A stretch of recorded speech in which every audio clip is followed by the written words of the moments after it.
नमस्कार, बहुत स्वागत है आपका। मैं हूं आपके साथ योगेश पांडे और रुख करेंगे इस वक्त के बड़ी खबर का। प्रयागराज से बड़ी खबर है, जहां पर उमेश पाल मर्डर केस से जुड़ी इस वक्त की बड़ी खबर आ रही है। प्रयागराज से अतीक की पत्नी शाइस्ता परवीन घर छोड़कर फरार है। उमेश पाल मर्डर केस में नामजद है शाइस्ता परवीन। 24 फरवरी को हुआ था उमेश पाल हत्याकांड। धूमनगंज के सुलेम सराय में ये बड़ी घटना घटी थी और अब अतीक की पत्नी शाइस्ता घर छोड़ करके फरार हैं। धूमनगंज के सुलेम सराय का ये पूरा मामला है, जब 24 फरवरी को उमेश पाल की हत्या कर दी गई थी।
और वहीं प्रयागराज से खबर है, जहां पर उमेश पाल हत्याकांड के बाद एक्शन में पीडीए नजर आ रहा है कि गुर्ग की संपत्तियों पर बुलडोजर चलेगा। पीडीए ने शुरू की है चिन्हीकरण की कार्रवाई।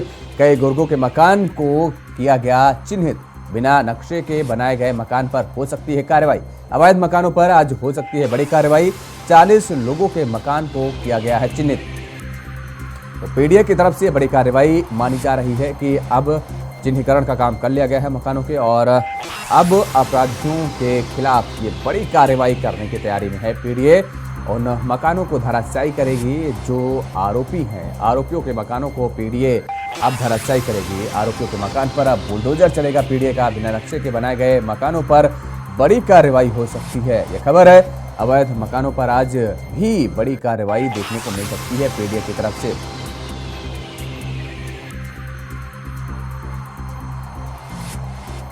और 40 लोगों के मकान को चिन्हित किया गया अब तक बताया जा रहा है। उमेश पाल हत्याकांड के बाद एक्शन में नजर आ रहा है पीडीए।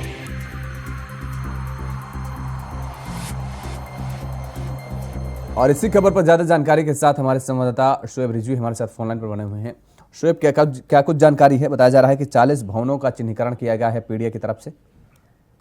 बिल्कुल, फिलहाल अभी अतीक के करीबी हैं, उनके खिलाफ ये कार्रवाई की जा रही है। जफर अहमद नाम का नाम बताया जा रहा है। सखिया इलाका जो अतीक का पुश्तैनी इलाका है, जहाँ पर उनका आवास है, कभी हुआ करता था। हालांकि उसको पिछले दिनों बुलडोजर से गिराया गया था। अब जिस मकान में शाइस्ता परवीन, ऐसा बताया जा रहा है कि इसी मकान में शाइस्ता परवीन फिलहाल रह रही थी अपने बेटों के साथ, और उसी मकान पर आज पीडीए कार्रवाई कर रही है। तो ये कहा जा सकता है कि एक शख्स संदेश देने की कोशिश की है। हालांकि जो जफर हैं, इनके बारे में कहा जाता है कि अतीक के बहुत करीबी हैं, और साथ ही साथ ये भी कहा जा रहा है कि जो जफर हैं वो पिछले दिनों उन पर उमेश पाल ने एक एफआईआर दर्ज कराई थी कुछ जमीन के विवाद को लेकर के। तो कह सकते कि इस एंगल पर पुलिस काम कर रही थी, और घर के अंदर से कुछ ऐसी चीजें भी मिली हैं जिस पर पुलिस को संदेह हो रहा है।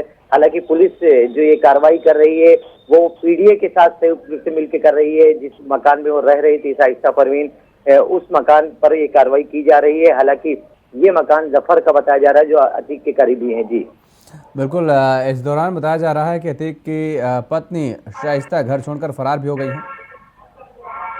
बिल्कुल, फिलहाल पिछले दिनों अतीक के 2 बेटे, ऐसा कहा जा रहा है कि 2 बेटे जो है वो पुलिस की हिरासत में है। हालांकि जो शाइस्ता परवीन है उनके बारे में भी सीधे तौर पर कुछ नहीं कहा जा रहा है।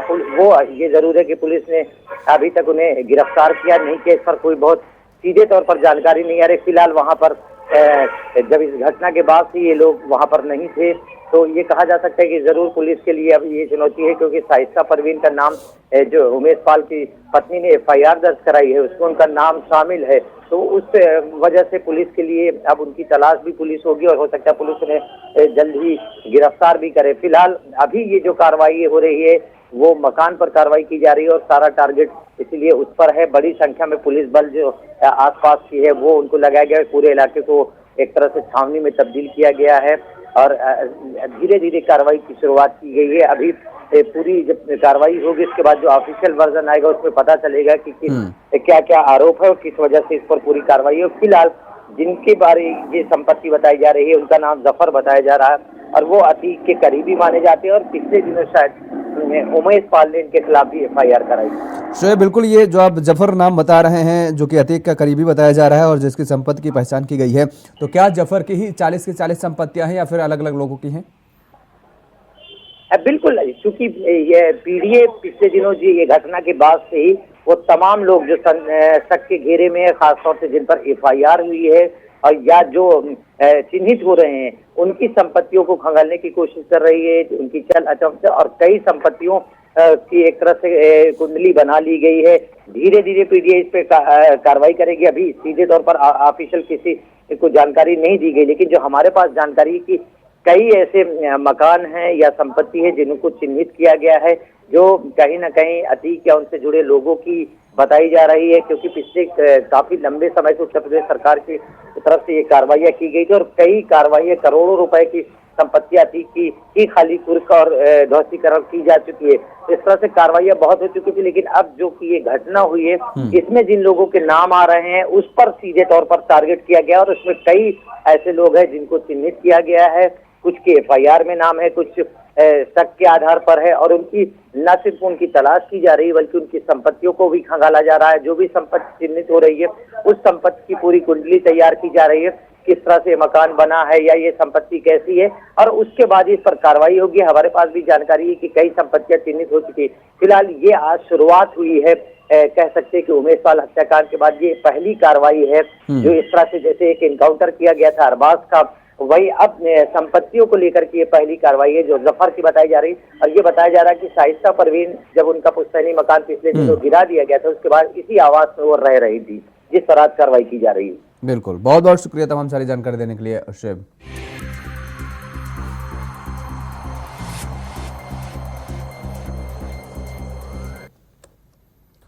और खबर लखनऊ से है जहां पर नगर निगम में ट्रांसफर के नाम पर फर्जीवाड़ा का मामला सामने आया है। फर्जी नाम पर ट्रांसफर लेटर बनवाकर नौकरी का चल रहा खेल। फर्जी नौकरी के नाम पर वसूले जा रहे हैं लाखों रुपए। नगर स्वास्थ्य अधिकारी ने पकड़े ऐसे 3 मामले।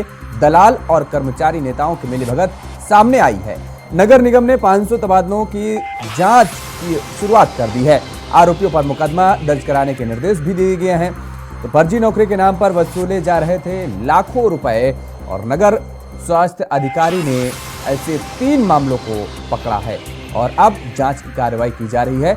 दलाल और कर्मचारी नेताओं की मिलीभगत सामने आई है। लखनऊ से ये बड़ी खबर आपको बता दें कि ट्रांसफर के नाम पर ये बड़ा खेल खेला जा रहा था। नगर निगम ने 500 तबादलों की जांच की अब शुरुआत कर दी है और आरोपियों पर मुकदमा दर्ज कराने के निर्देश भी दे दिए गए।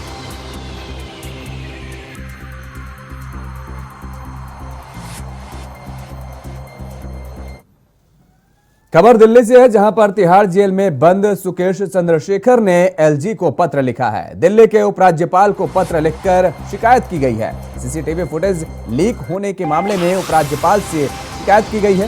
सुकेश ने सीसीटीवी फुटेज लीक मामले में जांच की मांग की है। जेल का सीसीटीवी फुटेज लीक होना सुरक्षा में सेंध है, सुकेश ने यह हवाला दिया है। असिस्टेंट सुपरिटेंडेंट दीपक डिप्टी सुपरिटेंडेंट जय सिंह पर आरोप धमकाने और मानसिक उत्पीड़न करने का लगाया गया है।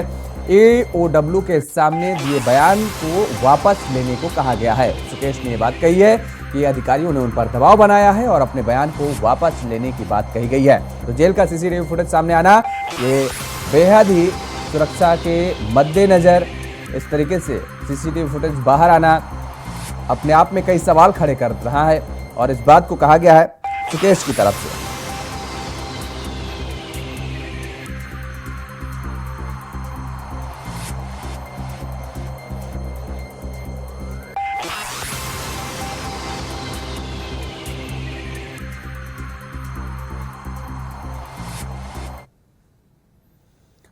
गैस कीमतों के इजाफे पर कांग्रेस अध्यक्ष का ट्वीट सामने आया है। मल्लिकार्जुन खड़गे ने मोदी सरकार पर निशाना साधा है। घरेलू रसोई गैस सिलेंडर के दाम 50 रुपए बढ़ाए गए। कमर्शियल गैस सिलेंडर 350 रुपए महंगा हुआ। जनता पूछ रही है अब कैसे बनेंगे होली के पकवान, कब तक जारी रहेंगे लूट के ये फरमान। मोदी सरकार लागू, कमर तोड़ महंगाई के तले पिसता हर इंसान, ये बात कही गई है कांग्रेस के अध्यक्ष मल्लिकार्जुन खड़गे की तरफ से।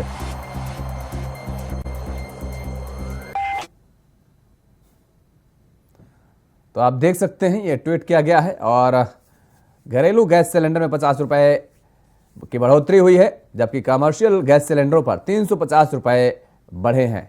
और ट्वीट कर मोदी सरकार पर निशाना साधा है कांग्रेस के अध्यक्ष मल्लिकार्जुन खड़गे ने।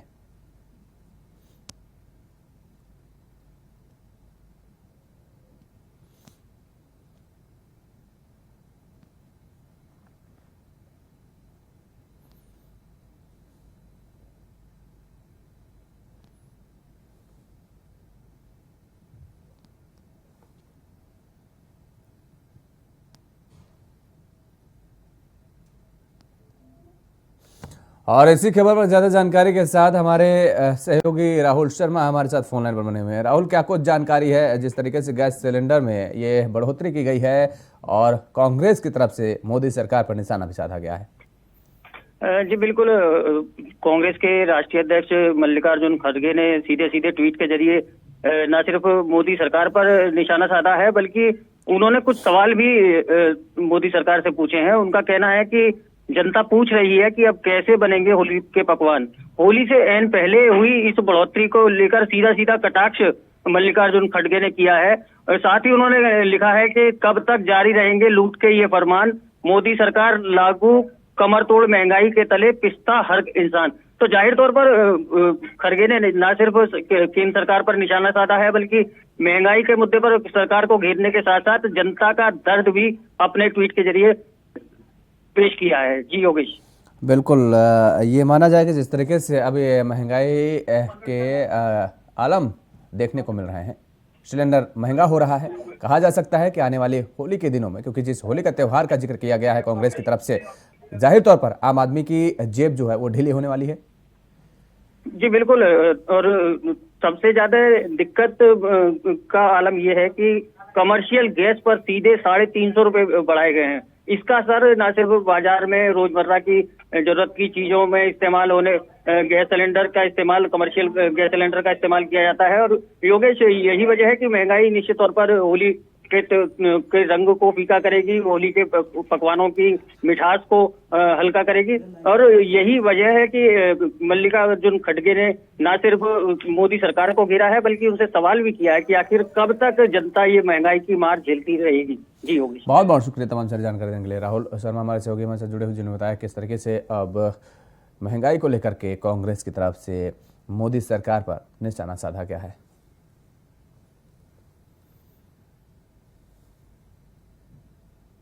तो गैस कीमतों के इजाफे पर कांग्रेस अध्यक्ष का ये ट्वीट आया है। आपको बता दें कि गैस कीमतों के इजाफे पर कांग्रेस अध्यक्ष ने ट्वीट किया है और मोदी सरकार से सवाल पूछे हैं। 50 रुपए महंगा हुआ है घरेलू रसोई और कमर्शियल गैस सिलेंडर पर 350 रुपए की बढ़ोतरी हुई है।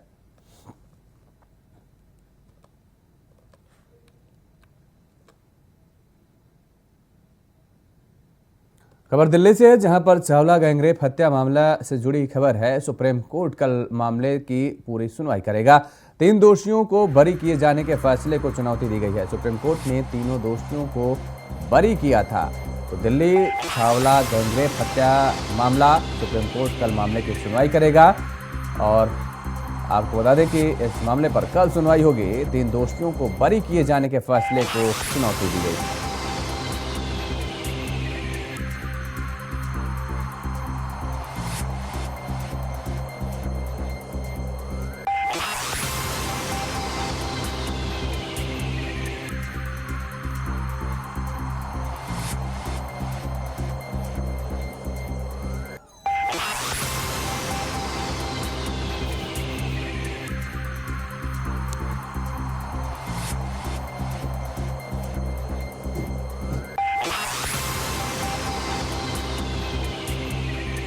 और भारत ऑस्ट्रेलिया के तीसरे टेस्ट से जुड़ी खबर है, जहां पर तीसरे टेस्ट में भारत की हालत खराब हुई है। ऑस्ट्रेलिया के पहले सेशन में झटके 7 विकेट लंच तक भारत का स्कोर आपको बता दें कि वहीं अश्विन अक्षर फ्रीज पर।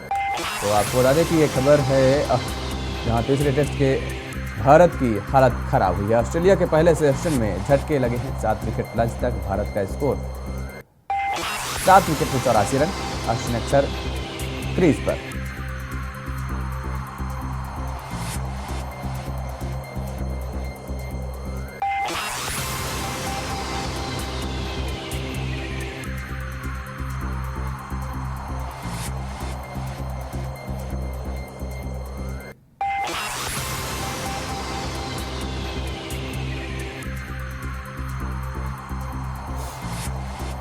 और इसी खबर पर ज्यादा जानकारी के साथ हमारे सहयोगी अभिषेक भाटी हमारे साथ सीधे लाइव जुड़े हुए हैं। अभिषेक, भारत ने ऑस्ट्रेलिया के खिलाफ टॉस जीत करके पहले बल्लेबाजी का फैसला किया है और ये माना जा रहा है और कहा जा रहा है कि दरअसल तीसरे टेस्ट में भारत की हालत खराब होती नजर आ रही है। जी देखिए, हालत इतनी ख़राब हो चुकी है कि पहले 2 टेस्ट जीतने के बाद इंडिया बिल्कुल धाराशायी हो गई है। धाराशायी ऐसी हो गई है क्योंकि उनके साथ ऐसा हो गया, तूचल में आया वाली सिचुएशन बन चुकी है। 87 पर 7 विकेट इंडिया के होने के बाद रोहित शर्मा 22 रनों पे चले गए। साथ साथ शुभमन गिल 3 चौके लगातार जड़ने के बाद वो 12 रनों पर निकल लिए, जिसके साथ अगले चेतेश्वर पुजारा जो कि काफ़ी अच्छा परसेंट टेस्ट मैच में करते हैं, वो भी 1 रन पर सिमट गए। अगली बार विराट कोहली आए, विराट कोहली भी 22 रन पर चले गए। एक के साथ एक से विकेट गिरते रहे और इंडिया धाराशायी होने के लिए पूरी कगार में है। बिल्कुल, 7 विकेट जो जिस तरीके से बताया जा रहा है कि सेशन में झटके लगे हैं और ऐसे में लंच तक भारत का स्कोर 7 विकेट में 84 ओवर ही बना पाए। अश्विन अक्षर को क्रीज पर बताया जा रहा है। जी, अक्षर पटेल और अश्विन फिलहाल लंच टाइम तक वो खेल रहे हैं, जहां तक कि अश्विन लगता है अच्छा परसेंट कर सकते हैं। लेकिन जिस हिसाब से इंडिया के विकेट हुए हैं उस हिसाब से लग नहीं रहा कि इंडिया अच्छा परफॉर्म कर पाएगी। ऑस्ट्रेलिया की ये बहुत ही शानदार जीत हो सकती है अगर इंडिया इस मैच में परफॉर्म नहीं कर पाई तो। क्या माना जाए कि जिस तरीके से इंदौर में ये मैच खेला जा रहा है और भारत के लिए कितनी बड़ी चुनौती बना हुआ है ये मैच आज? देखिए, जो पहले टेस्ट मैच खेले गए थे उसमें इंडिया ने इतना अच्छा परफॉर्म किया था कि शायद उनकी जो खुशी थी वो इतनी अच्छी खुशी थी कि इस बार वो धाराशायी होने के लिए तैयार हैं। जिसके साथ साथ कोई बल्लेबाज परफॉर्म नहीं कर पाया। केएल राहुल का खराब प्रदर्शन चलते हुए उनको इस मैच में नहीं खिलाया गया था। उनकी जगह पे शुभमन गिल को बुलाया गया था, लेकिन वो भी कुछ ज़्यादा खास नहीं कर पाए। 3 चौके जड़ने के बाद वो भी चलते बने। बिल्कुल अभिषेक, आपने कहा कि केएल राहुल के खराब प्रदर्शन के चलते उनको इस मैच में नहीं लिया गया है, लेकिन अगर पिछले 2 मैचों का जिक्र करें तो कौन कौन से वो प्लेयर्स, कौन कौन से वो खिलाड़ी हैं जिनका प्रदर्शन बेहद शानदार देखने को मिला? देखिए, आप बता दें कि ऑलराउंडिंग परफॉर्मेंस रविंद्र जडेजा का इतना अच्छा रहा था कि 5 विकेट लेने के बाद रविंद्र अश्विन ने भी 4 विकेट जड़े लिए थे। आपको बता दें कि ये दोनों प्लेयर ऐसे थे जो टीम इंडिया को जीत की तरफ लेकर गए थे। लेकिन इस मैच में देखा जा रहा है कि जडेजा सिर्फ 1 रन बनाकर ही मात्र वापस लौट गए। लेकिन अश्विन अभी क्रीज पर जम हुए हैं, क्या पता बॉलिंग में अच्छा प्रदर्शन कर दे टीम इंडिया। चलिए, बहुत बहुत शुक्रिया तमाम सारी जानकारी देने के लिए। अभिषेक हमारे साथ जुड़े हुए थे, जिन्होंने बताया किस तरीके से मैच में भारत को झटका लगता नजर आ रहा है। वहीं सपा सरकार में मंत्री रहे गायत्री प्रसाद प्रजापति गैंगरेप मामले में आजीवन कारावास की सजा काट रहे हैं और इलाहाबाद हाई कोर्ट ने गायत्री प्रसाद को बेटी की शादी के लिए 1 सप्ताह की पैरोल पर रिहा किया है। गायत्री प्रसाद रिहा होने के बाद अमेठी पहुंचे, जहां लोगों ने उनका स्वागत किया।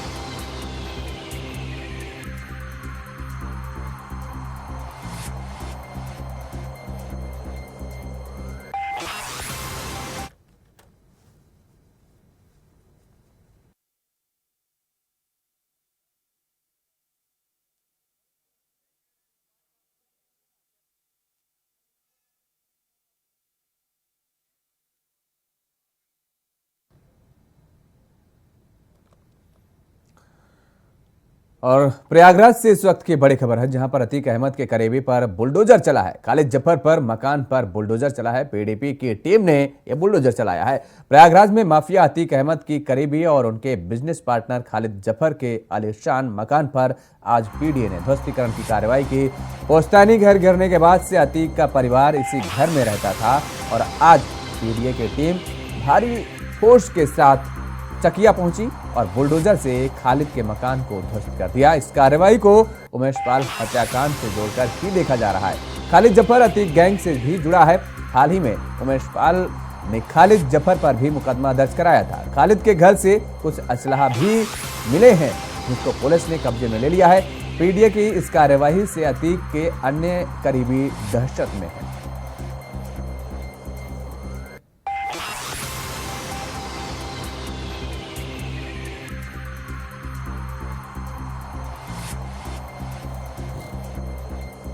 तो पीडीपी की टीम ने ये बुलडोजर चलाया है। प्रयागराज से जुड़ी एक बड़ी खबर है। आपको बता दें कि अतीक अहमद के करीबी के घर पर बुलडोजर चला है। खालिद जफर के मकान पर बुलडोजर चला है। अतीक अहमद के करीबी पर बुलडोजर चलाया गया। खालिद जफर के मकान पर बुलडोजर चला है।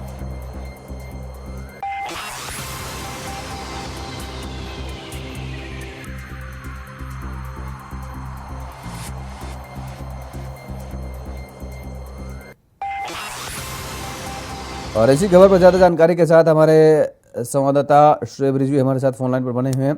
शुएब, क्या कुछ जानकारी बताया जा रहा है कि खालिद जफर के मकान पर बुलडोजर चल चुका है? बिल्कुल, निश्चित तौर पर इस वक्त जब मैं आपसे बात कर रहा हूँ, इस वक्त वहाँ पर बड़ी संख्या में न सिर्फ पुलिस बल मौजूद है, बल्कि पीडीए के अधिकारी मौजूद है। बुलडोजर अपना काम शुरू कर चुका है। हालांकि पहले शुरुआती समय में जो वहाँ पे अंदर मकान के अंदर सामान था उसको बाहर निकाला गया है, और उसके बाद अब धीरे धीरे कार्रवाई शुरू हो चुकी है। एक बड़ी कार्रवाई कही जा सकती है। सीधे तौर पर अगर देखा जाए तो जो हमारे पास जानकारी की शाइस्ता परवीन पिछले दिनों जब उनका पुश्तैनी मकान बुलडोजर की जद में आया था, उस पर कार्रवाई हुई थी। इसी मकान में वो रह रही थी, और शाइस्ता परवीन सहित अतीक अहमद असर सब पर एक गंभीर मामले में एफआईआर दर्ज कराई गई है। उमेश पाल, जिनकी पिछले 6 दिन पहले हत्या की गई थी, उसमें वो आरोपी हैं। और कह सकते हैं कि ये एक बड़ी कार्रवाई करके उत्तर प्रदेश सरकार एक बड़ा मैसेज देने की कोशिश कर रही है। जफर के बारे में बताया जा रहा है कि ये अतीक का बहुत करीबी है, बिजनेस में कहीं ना कहीं पार्टनर भी है। साथ ही साथ उमेश पाल के मामले में भी इस पर कहा जा रहा है कि इसके ऊपर भी उमेश पाल ने एक एफआईआर दर्ज कराई थी। हालांकि जब शुरुआती सामान निकाले जा रहे थे तो उसमें कुछ वेपन्स भी मिले हैं। हालांकि ये लाइसेंसी हैं या नहीं है, किस तरह के वेपन्स है, इसके बारे में अभी कह पाना जल्दबाजी हो गई। यानी घर में जो सामान थे उसको भी बाहर निकाला गया और अब बाकायदा बुलडोजर की कार्रवाई की जा रही है।